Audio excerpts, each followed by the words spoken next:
All right. When we come back, Robert Bortins is CEO of Classical Conversations, classicalconversations.com. And we'll talk about the meaning of high school and how it's changing. That story's next. Stay with us. Back to the conversation on The Richard Syrett Show. News Talk, Saga 960 AM.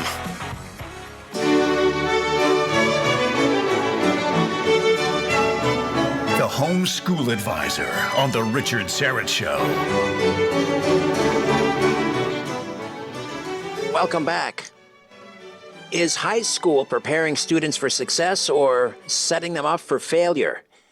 In the United States, a number of states have ditched exit exams, and college for all is fading in the face of mounting debt and labor shortages. High schools are pivoting toward career-connected learning.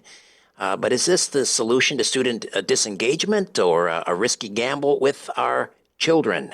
Robert Bortins is CEO of Classical Conversations, helping Christian and classical students and homeschoolers in all 50 states and in 30 foreign countries, including Canada. Hey, Robert, welcome back. How are you? Good to be back. Thanks for having me, and doing really well. I appreciate the question that you have today. I think it's important to realize that college isn't the only step to success in life, and especially as we see AI increasing. I think blue collar jobs are always going to be here to stay, but I think we're missing the whole point of what education in K through 12 is all about when we push people to a career too early. Yeah, it does seem to be more. I've heard it described as almost as a Soviet era model of education as sort of a pathway to a career or a job, where education at one time was the purpose of an education was just that. It was just having an education. So when we say that the meaning of high school is changing, what does that mean to you? Yeah, well, it used to be, of course, the last 20 years, we've completely lost our minds for it. So you really got to go back even farther than that. But the purpose of getting a good education is so that you can think, that you can be a good neighbor, you can be a good citizen, that you can engage in your country. When the founding fathers, shortly after the revolution, you know, the farmers would be reading Plato and discussing it around the fire with their kids, versus now our education is all about getting a job, becoming a corporate slave, being able to be a good taxpayer so that they can create more social welfare programs, not about becoming a full human. And so even if you are and do have a passion to be a blacksmith or a plumber or electrician, that doesn't mean you should skip learning Latin or reading the great books or understanding why the founding fathers set up our countries and constitutions the way that they did. And when you get this, kind of career readiness, when they start putting them into these systems at 16, they're really missing a great opportunity to really learn what their history is all about, learn to think well, because we don't know what the future has to hold, and they might decide that they don't like being an electrician 10, 15 years from now. And so if they don't have those uh, founding ideas and this ability to learn and to know things kind of grounded inside of them, then they're going to be completely lost. So yeah, we need to rethink this as well.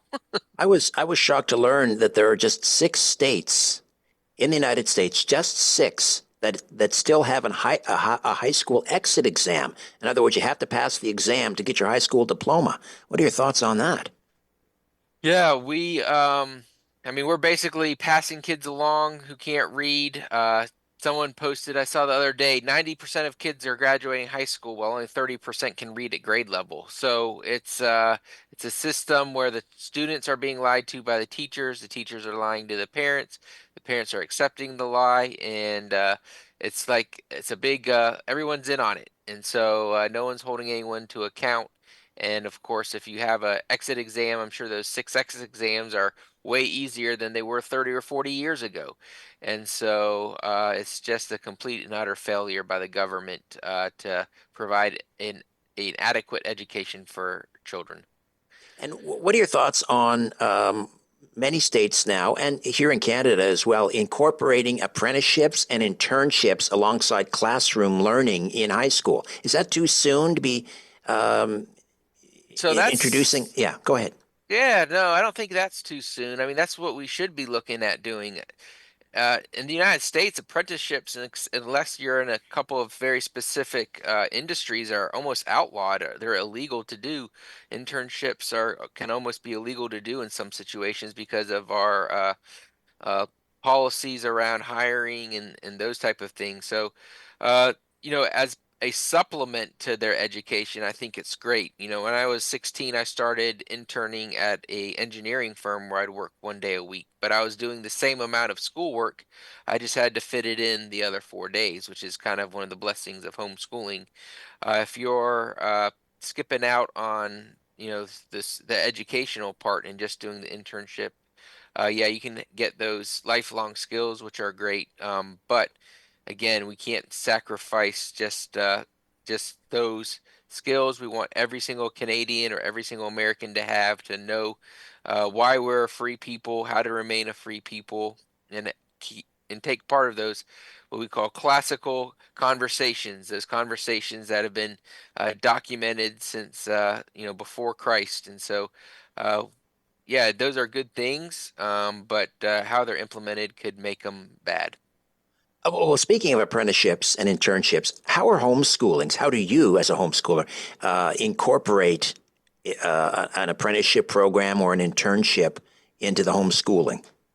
Yeah, so typically you just either someone from church or someone in the community, you kind of just approach them with the conversation of saying, "Hey, I'd like to, learn this skill or this task. Would you be willing to have me on as an intern or shadow you or become an apprentice?"